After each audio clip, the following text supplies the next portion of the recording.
노무사라고 지금 저기 구로 디지털 단지에서 지금 현역 노무사로서 지금 열심히 사건도 하고 있고 그러고 있습니다.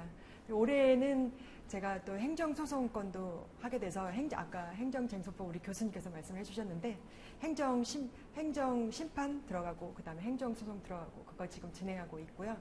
그 다음에 저기 얼마 전에 해고 사건 한번 하고 그 다음에 체불임금 사건 다량 하고 있고 체당금 사건도 하고 있고 그러면서 하고 있습니다.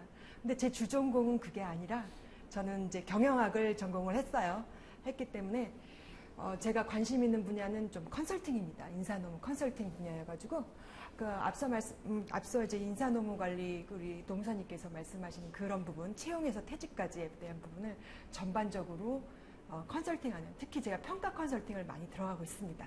평가제도 관련해서 그런 부분을 많이 주력을 하고 있어요. 노무사가 되시면 좀 해야 될 일이 좀 많은 것 같긴 해요. 이게 바뀌었네요. 근데 경영조직론에 대한 이해가 필요할 것 같아서 이제 경영조직이라는 것이 무엇인지 한번 이제 말씀을 드리려고 해요.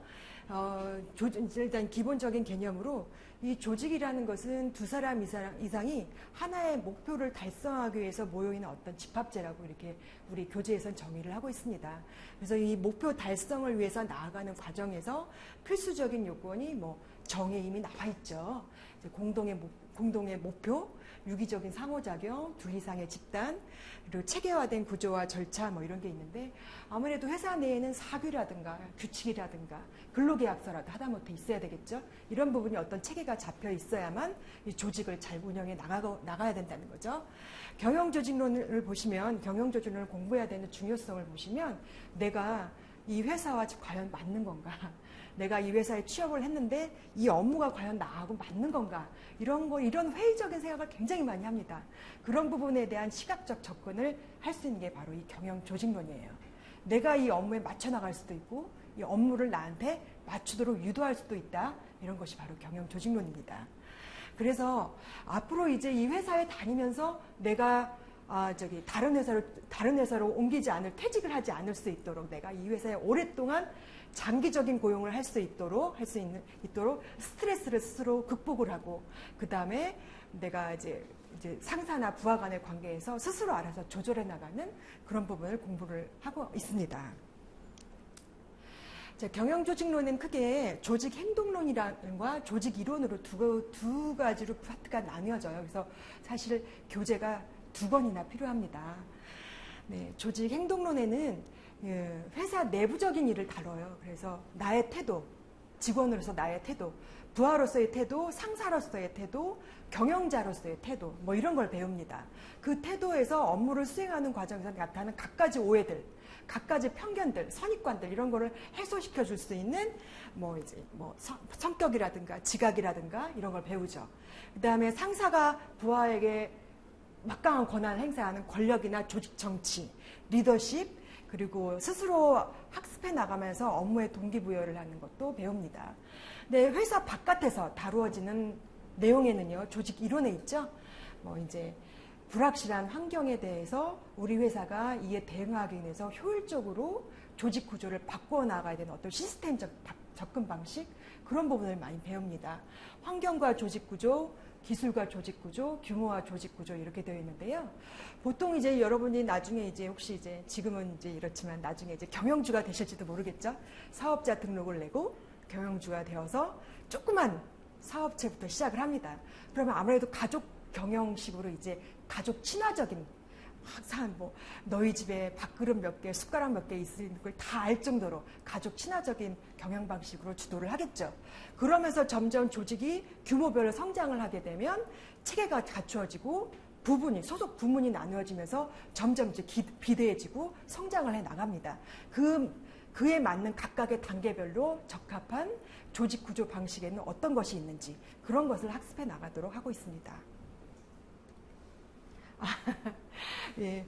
이 그림을 이제 딱 보여주면 우리 어린아이들은 그래요. 이거 우리 엄마가 나를 혼내주는 거다라고 그러죠. 근데 이제 보통 사회에 나가서 멘토링이나 이런 것 때문에 기업에 나가서 이 그림을 보여주면 대부분 그 부하 직원분들이 상사가 우리 차장님이 저를 혼내시는 것 같습니다. 이래요.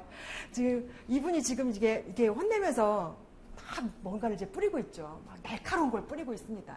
그냥 업무만 하나라고 명령을 하면 그걸로도 충분하죠. 우리는 모두 다 여기 고학력제 막 굉장히 수준이 있잖아요. 이제 막 여기저기 정보력도 갖추어진 이런 상황에서 딱 알아듣는데도 불구하고 상대방의 감정을 터치하는 그런 말들을 상당히 많이 하기 때문에 업무를 하다라는 과정에서 많은 오해와 선입관이 발생할 수밖에 없습니다. 이런 과정을 잘 컨트롤해 나가는 상사로서의 태도, 부하 직원으로서의 태도, 이런 것을 배워나가는 그런 부분을 내용을 하고 있죠. 최근 이제 경영 조직론에 있어서 출제 경향을 좀 제가 봤는데요.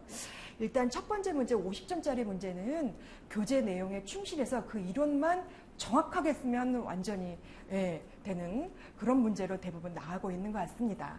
그 다음에 세 번째 문제는 간단한 약수령 문제인데요. 그 중에 하나는 진짜 약수령 문제로 내가 알고 있는 거를 간단하게 쓰면 돼요. 서론, 본론, 결론으로. 마지막 세 번째 문제는 전혀 예상하지 못했던 교재에도 나와 있지 않는 또는 교재의 어디 구석에서 딱 한 줄 나와 있는 그런 부분을 문제가 나오기도 해요. 근데 그 문제는 점수를 주겠다라는 교수님의 의도를 갖고 있을 수도 있고 아니면 포기를 할 수도 있는 그런 문제가 될 수도 있습니다.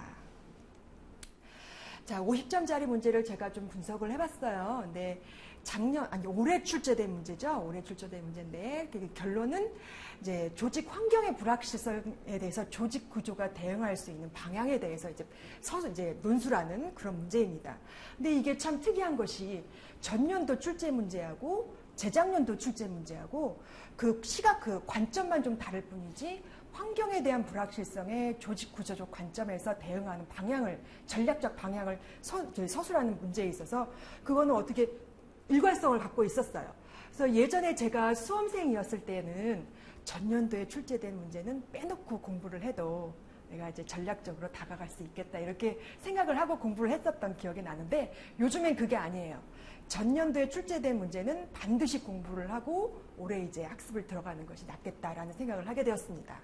그다음에 그 다음 사례를 보시면 조직 기술과 조직 구조의 관계를 우드워드 톰슨 페로 이론을 중심으로 논하라 했어요. 근데 이 당시 이 시험 문제를 접한 많은 수험생들이 영어를 출제했다고 막 사람들이 막 많이 불만을 제기하고 그랬었죠. 근데 그 이유 중에 하나가 그 전년도에 똑같은 문제를 출제됐기 때문에 그 전년도에 이런 부분에 대해서 아마 구체적으로 작성한 수험생 답안지가 없어서일까요? 그 다음 연도에 이렇게 거의 구체적인 답안을 요하는 50점짜리 문제를 출제한 그런 적이 있었습니다. 자, 이제 마지막 세 번째 문제 유형으로 제가 좀 정리를 좀 해봤는데요.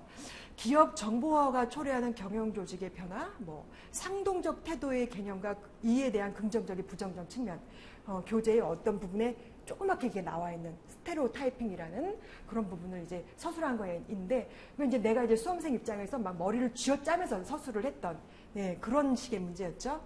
그다음에 조직 효과성의 개념을 설명하고 이를 측정하는 다양한 지표를 기술하시오라고 했는데 이 다양한 지표에 대해서 정말 다양한 답안지가 나왔던 그랬던 사례가 그때 있었습니다.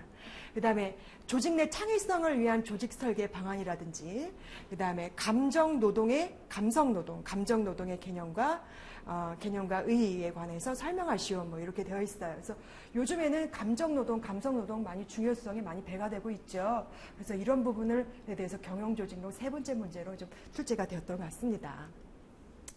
자, 고득점 획득을 위한 전략을 조금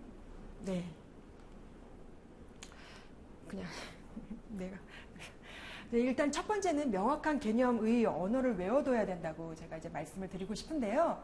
여러분 이제 드라마나 이런 데에서 고시생들의 내용을 주로 하는 이제 주인공이 막 가난해서 열심히 막 힘들게 살다가 고시에 패스해서 이런 이야기 드라마를 보시면 그 고시생의 고시원 방에 이렇게 벽을 이렇게 보면은 막 포스트잇이 막 벽에 막 붙어 있는 거를 볼 수 있으셨을 거예요.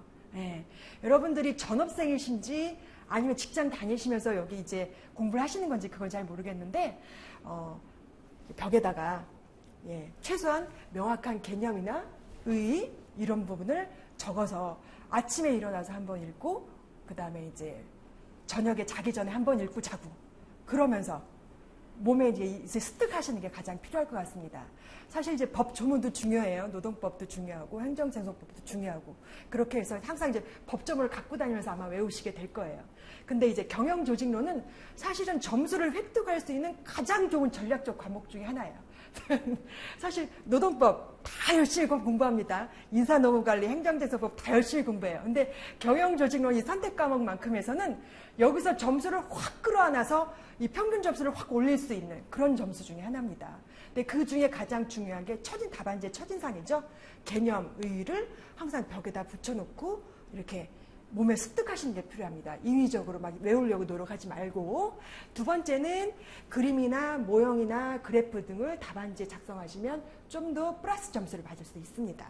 그다음에 세 번째는 경영자 측면의 검토 내용, 나만의 검토 내용으로 답안지의 차별성을 부여하는 건데요. 이 선택 과목에 있어서 대부분 교재 위주 또는 이제 시사적인 내용의 주를 이뤄서 대부분 이제 평이하게 씁니다. 근데 이제 대부분 어느 정도 이제 교재를 좀 어느 정도 섭렵하신 분은 맨 마지막에 이제 나만의 검토 내용, 본 사안의 검토, 이렇게 해서 경영자 측면의 검토 내용, 이렇게 해서 추가적인 답안지 내용을 4-5줄 정도 이렇게 쓰고 나오신 분이 있어요. 그러면 교수님이 채점하실 때, 이 사람은 조금 특이하게 답안지를 썼네? 라고 해서 조금이라도 플러스 점수를 얻을 수가 있겠죠. 네.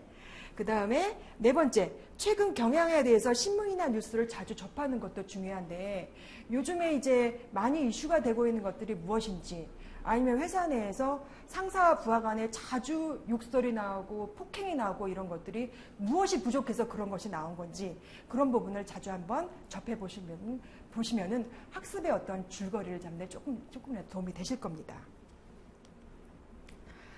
제가 좀 빨리 진행을 한 것 같긴 한데, 저는 이제 경영조직론 기본 이론으로 이제 임창희 교수님의 조직행동하고요, 김인수 교수님의 거시조직 이론을 이제 주 교재로 선택을 할 것이고, 제가 이제 쟁점별로 지금 교재 원고를 지금 많이 정리를 하고 있습니다. 이제 쟁점의 중요한 내용이나 이런 부분을 여러분들한테 모두 다 이렇게 알려드릴 수 있도록 최대한의 지금 연습을 많이 하고 있거든요. 이런 부분을 여러분들에게 많이 역량을 발휘할 수 있도록 소중한 시간 진행하도록 하겠습니다. 감사합니다.